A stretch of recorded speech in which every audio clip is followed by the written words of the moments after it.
Bonsoir, merci beaucoup à tout le monde ici de venir pendant cette journée un peu pluvieuse, quoi. Bon, vous êtes venus jusqu'ici, de loin, mes amis sont venus de loin. Merci beaucoup. Je vais essayer de parler un peu fort parce que le micro est à la fin de la salle. Et on va commencer par cette première partie qui est l'historique de mon parcours. C'est-à-dire que moi je suis né en France et je suis resté ici jusqu'à l'âge de 33 ans. Et après j'ai eu la chance de déménager à Montréal. Et c'est là où j'ai commencé vraiment ma carrière artistique. Parce qu'en France j'exposais un peu, mais j'ai pas atteint ce niveau professionnel que j'ai pu apprendre ce métier vraiment à Montréal, en étant confronté à des artistes venant de tous les univers, bien évidemment. Et puis donc à Montréal, j'y suis resté 1 an et demi, et j'avais un ami artiste qui me dit « Oh Montréal, c'est pas terrible, il faut qu'on aille à New York ». Je dis « Bon, New York, ok ». Et finalement, j'ai un peu suivi, et il se trouve qu'au bout d'1 an et demi, après, j'étais à New York, et à New York, je suis resté 10 ans. J'ai passé 10 années de ma vie là-bas, en 3 ateliers successifs. À Dumbo, c'est à Brooklyn. Et puis après à Chelsea, là où sont toutes les galeries maintenant. Et puis après à Long Island City, là où il y a PS1, qui dépend du MoMA. Donc c'était vraiment, j'ai rencontré vraiment une grande énergie, une grande multiplicité une diversité de voir les choses. C'est-à-dire qu'en France, on est un peu restreint, on a un passé énorme, on le voit bien dans ce musée. Toute l'histoire de la peinture européenne. Et donc, ce qui m'a plu aux États-Unis, c'était ouvert vers d'autres cultures. On en parlera plus en détail quand je vous montrerai les diapositives des œuvres qui m'ont influencé et des œuvres que j'ai faites en relation avec ici. Voilà.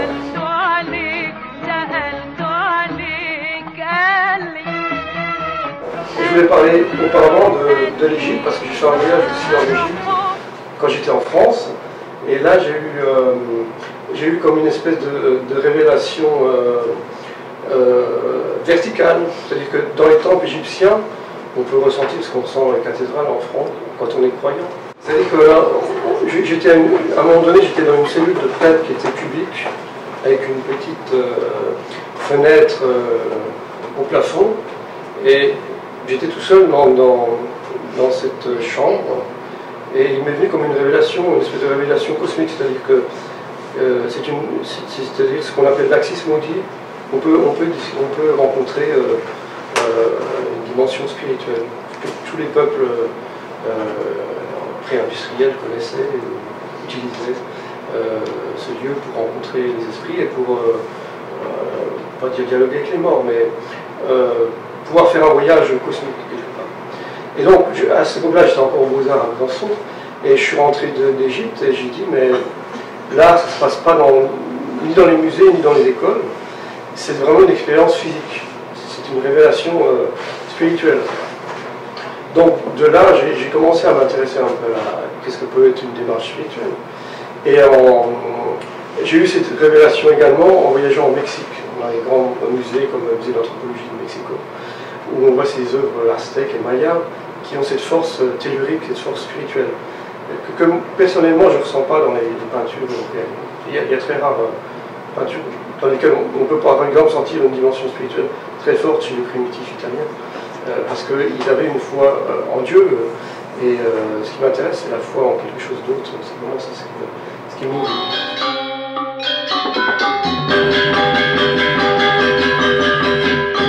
Donc là, on va voir quelques œuvres qui m'ont nourri. Par exemple, on voit des œuvres préhistoriques. Je ne sais pas du tout où est cette Vénus, mais bon, elles sont toutes belles. La Vénus de l'Esprit est magnifique aussi. Elles sont très féminisées. Les organes génitaux sont exagérés parce que c'est la fertilité. Il faut régénérer le monde.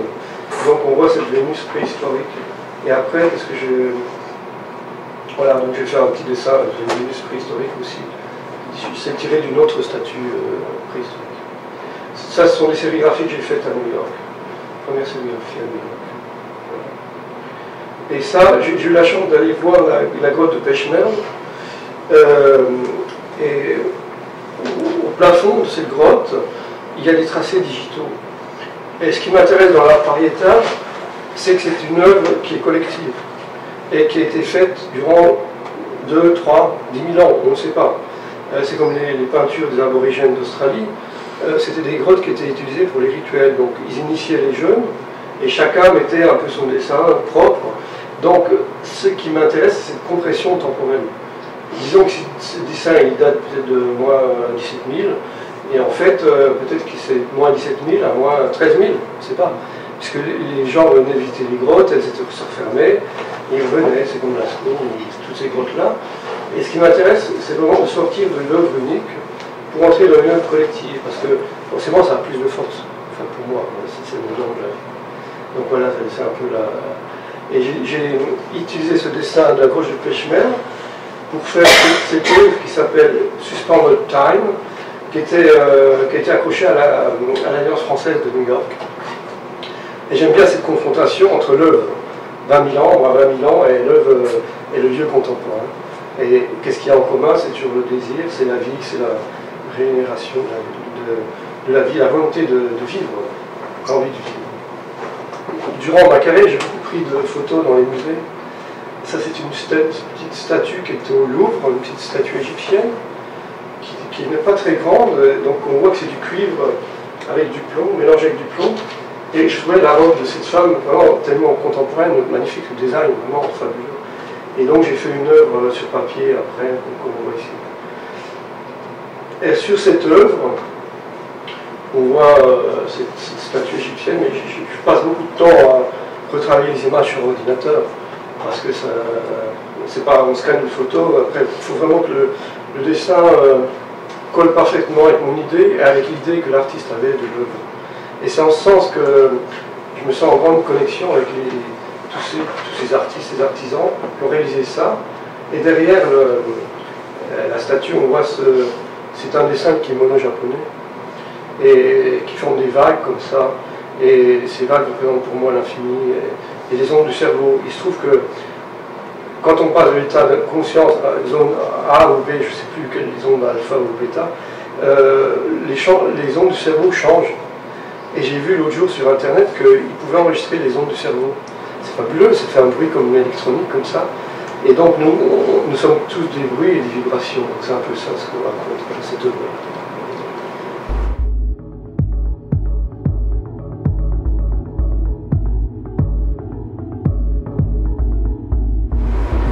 Donc en Égypte, j'ai eu la chance d'aller découvrir cette tombe de Nefertari. J'étais avec mon grand-père et ma soeur.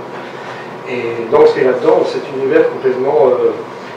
c'est-à-dire, c'est un univers qui accompagne le mort dans une autre vie. On sent vraiment que c'est vivant, parce que les couleurs sont tellement vibrantes. Et aussi, il y a tout ce ciel étoilé au-dessus. J'ai aussi fait une œuvre avec ces étoiles. Mais c'est vraiment comme une cosmogonie inversée. C'est la matrice. C'est la matrice de la vie. Et d'avoir la chance d'être allé... voir cette tombe, ça m'a aussi donné un grand choc et aussi peut-être une grande joie, parce que contrairement à d'autres civilisations, la civilisation égyptienne est un peu angoissée par la mort, mais les artistes ont un bon sens de la couleur et ils peuvent nous sortir un peu de cette angoisse mortuaire. Regardez ça, c'est vraiment Isis qui nous accueille avec ses ailes de vautour comme ça. Et ça fait penser aux Tibétains, quand les personnes décèdent au Tibet, ils les donnent à manger au vautour. Et c'est important de regarder ce rapport à la nature, d'être enveloppé par l'esprit animal. Ça, c'est une image que... C'est une déesse égyptienne, j'avais pris la photo au Louvre également. Et j'ai fait ça parce que, bien sûr, j'étais à New York au 11 septembre. Et c'était tellement catastrophique que bien sûr on n'a pas beaucoup d'artistes n'ont pas pu travailler. C'était tellement horrible. Et au bout d'un certain temps, j'ai recommencé à travailler peut-être 2-3 mois plus tard après cet événement. Et j'ai commencé à travailler sur la beauté. Je vous raconterai un peu ça un peu plus tard. Et pour moi, cette déesse égyptienne, à la fois elle porte de l'eau, elle peut porter de l'eau, mais également des urnes funéraires. On ne sait pas. C'est quelqu'un qui guérit, et tout mon travail est un peu sur la guérison de l'âme, du corps, et aussi la sensualité est très sensuelle. J'ai aussi bossé longtemps sur ce design, soit un peu parfait comme ça. Et à l'époque, bon, entre nous, j'étais amoureux d'une femme africaine, donc avec son corps m'a donné l'idée de faire ce qu'on appelle l'anima. C'est un peu ce qui accompagne, c'est la partie féminine qui nous accompagne. Voilà. Et j'ai aussi travaillé sur cette statue égyptienne qui est au Louvre. Et ça, c'est tout autre chose. C'est une toute petite statue qui est en terre cuite. Et dedans, il y a 9 aiguilles qui sont insérées dans les points vitaux. Et là, on voit le cœur, le sexe, les oreilles, les yeux. Et c'est en fait une petite statue, je ne sais pas comment on va appeler ça, fétiche. Et il raconte dans la vitrine où elle est présentée, il y a une feuille de plomb aussi. Donc c'est un amant qui voulait que sa femme vienne, elle voulait l'amour éternel. Donc sur la feuille de plomb, c'est marqué tout ce qui a été fait et l'usage, le mode d'emploi de cette statue. C'est-à-dire qu'il fallait que ce soit enterré avec quelqu'un qui était mort de mort violente pour que le charme fasse son effet. Donc là, on est vraiment dans la fonction première de l'art, c'est-à-dire de nous sortir de notre dimension humaine et d'entrer dans un autre univers. Et pour moi, c'est le plus important. Il faut que l'art ait une fonction. Voilà. Et j'ai fait cette petite sérigraphie à New York. Et j'ai dû écrire le texte. C'est à l'envers parce que j'ai imprimé sur plexiglas. Donc c'est rigolo, comme on dit. Et là, je voulais parler justement, on est devant mon œuvre, avec la dent et Ève, j'en parlerai un peu plus tard. On a quand même un grand problème en Occident avec la représentation du sexe, que ce soit masculin ou féminin. Et donc, de voir ça à Rome, je trouve ça génial, ça nous fait rire, mais pour eux c'était normal d'augmenter la taille du sexe et de parler de la vie de manière simple et humble. Voilà. Et donc souvent on retrouve ça dans mon travail. Là je vais vous montrer cette œuvre qui est ici, que j'ai utilisée largement à New York. À New York, j'allais souvent, presque tous les dimanches, j'ai eu la chance d'aller au Metropolitan Museum, et dans une grande salle, il y avait le grand totem Asmat qui était présenté comme ça. Malheureusement, ils ont changé un peu la salle, donc ils n'ont pas la même... ça, c'est pas honnête, hein. C'est en Nouvelle-Guinée. Mais malgré tout, ces totems m'ont beaucoup influencé, et m'ont fait réfléchir à une chose, c'est-à-dire qu'à l'époque, je me disais, tiens, il y a peut-être 100 000 artistes à New York. On venait d'Allemagne, de Corée, de Japon, du Mexique, pour faire de l'art, et aucun d'entre nous n'est capable de faire une œuvre aussi forte. Et les Asmates étaient cannibales, et je vais en parler un peu de ces pôles. C'est-à-dire que pour eux, ils parlaient de la succession des générations, si vous voulez. Donc là, on voit par exemple le grand-père ou la grand-mère, des fois c'est des mâles, des hommes ou des femmes, et après au-dessus, il y a le père ou la mère. Et après, non mais c'est l'arrière-grand-père, le grand-père et le père, ça dépend, en effet, il y a 3 étages, 4 étages, et au-dessus on voit le sperme qui sort du sexe de l'homme, et le bébé est tout au-dessus, vous voyez. Donc ça, de voir ça, ça décrit tellement bien ce qui se passe dans la vie réelle. Là, on n'a pas on a des codes moraux, mais il parle de la régénération des espèces, et tout au travers de l'esthétique. C'est quand même magnifique, ces pôles. Moi, je connais peu d'œuvres qui ont cette force-là. Personnellement, ça m'impressionne beaucoup. Et ça, de même, c'est aussi une statue, un sculpte, comme on dit en anglais, une tête de mort. Et donc, ils gardaient les morts chez eux pour vivre avec. Et c'était des totems, c'est des ancêtres. Donc, ils vivaient dans des cases où il y avait toute la famille qui était là. Et j'en reparlerai un peu plus loin avec les Indiens d'Amérique du Nord. Et là, donc, c'est embelli, c'est avec des plumes, ça représente quelque chose. C'est l'esprit du mort qui est là et qui nous habite et qui n'a pas disparu. Et donc j'ai fait ces œuvres aussi à New York en rapport avec ces têtes Et là j'ai fait ce plexiglas, des premières œuvres sur plexiglas. De même, elle est un peu, on la voit comme en surimposition, elle est un peu plus loin, elle est un peu plus lointaine, passer du temps pour la voir, avec des symboles de vulve qui viennent aussi de sociétés premières.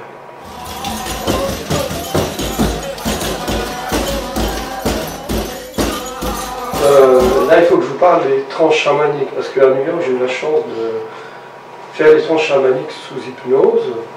Et donc, dans ces transes, il se trouve que c'est un peu un voyage cosmique, c'est-à-dire que on voyage un peu dans... On est quelque part, mais on n'est pas là. C'est-à-dire qu'on voyage un peu autour du monde. On peut se retrouver en Afrique, en Sibérie, dans la mer, ce que racontent tous les chamans.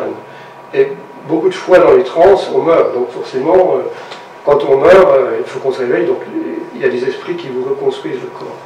Donc là, on voit, il y a 4 esprits qui sont venus, une femme jaune, une femme rouge, une femme noire et une femme bleue. Et bon, ces trans m'ont beaucoup impressionné et marquent mon travail profondément. De même, là, bon, c'est une autre transe chamanique. Bon, c'est-à-dire que cette fois-là, je suis rentré au centre de la Terre. Et on peut, Gérard de Nerval en parle très bien dans Voyage en Orient, où le grand architecte Adoniram se brûle, et il rentre en transe et il rencontre les ancêtres. C'est un peu ça. Quand on rentre en fusion avec le centre de la Terre, on rencontre nos ancêtres.